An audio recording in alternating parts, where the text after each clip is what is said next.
Hello दोस्तों नमस्कार।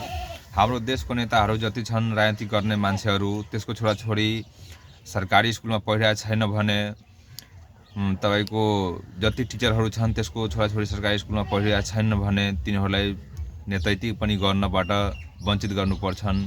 स्कुलमा पढाउनबाट पनि टिचरहरूलाई वञ्चित गर्नुपर्छन् किनभने त्यसको छोराछोरी चाहिँ महान हो। नेताको छोराछोरी चाहिँ महान हो, जनताको चाहिँ छोराछोरी चाहिँ फालेको हुन्छ। त्यस्तो हुँदैन नि, समानता चाहियो के। जब नेपाल राज्यले दिइरहेछ भने शिक्षा निःशुल्क सबैले लिनुपर्छ नि।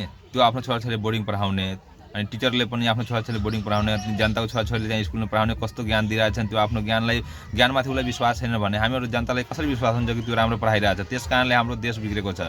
मेन कुरो छ कि जब नेताको छोराछोरी पनि स्कुलमा पढ्छन्, जनता के भन्छ टिचरको छोराछोरी पनि स्कुल पढ्छन्, स्कुलमा आफै शिक्षा राम्रो भइहाल्छ नि।